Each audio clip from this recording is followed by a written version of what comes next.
Kaibigan, alam nyo, ito na po pinakamaganda.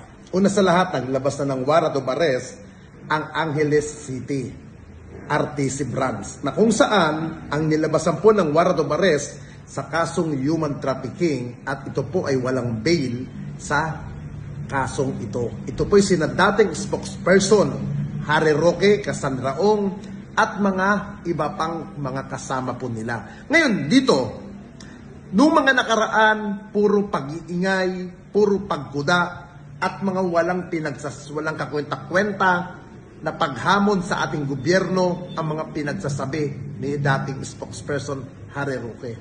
Ngayon, dito sa ginagawa niya na sinasabi niyang hinaharas siya, pinopolitika siya, hindi po totoo yan. Bakit kamo? May mga taong nagsampa ng kaso sa kanya. At ito po ay kanyang ginawa.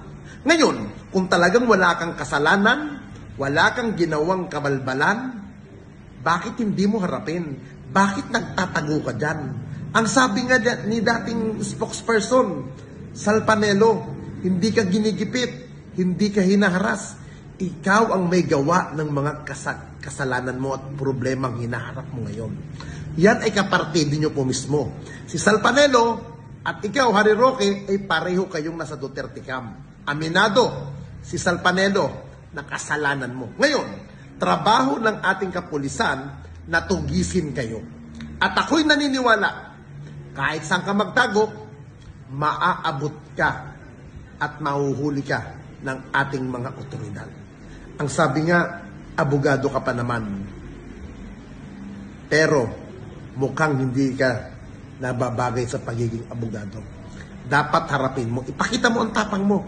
Ipakita mo ang tunay mong kakayahan na sinasabi mo, ikaw ay inosente. Harapin mo ang kasong ito, Harry Roque. Uplan pagtugis. CIDG kasado na PNP posibleng humingi ng tulong sa Interpol para ipaaresto si dating spokes Harry Roque. Kinukonsidera ngayon ng Philippine National Police, PNP, ang pakikipag-ugnayan sa International Criminal Organization or Interpol para sa posibleng pag-aresto sa dating presidential spokesperson na si Harry Roque. Ito'y matapos maglabas ng arrest warrant ang Angeles City Regional Trial Court Branch 118 labang kay Roque, Cassandra Ong, na isa sa mga pangunahing personalidad na iniimbestigahan kaugnay na illegal na operasyon ng Pogo at 49 pang iba.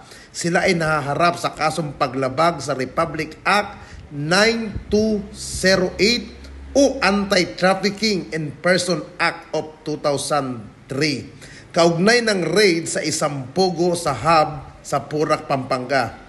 Sa isang press briefing sa Camp Crame, inihayag ni PNP Acting Public Information Office Chief Police Colonel Randolph Tuanyo na nagsimula ng kumilos ang Criminal Investigation and Detection Group CIDG sa pamumuno ni Police Major General Nicolas D. Torre III para tugisin ang mga akusado.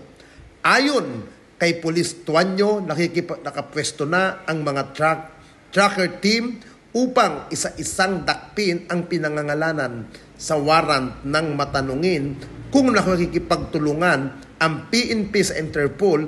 Ang sagot ni Police Colonel Tuanyo, isa po yan sa mga ikinukonsidera natin tinatalakay ng ating mga legal officers.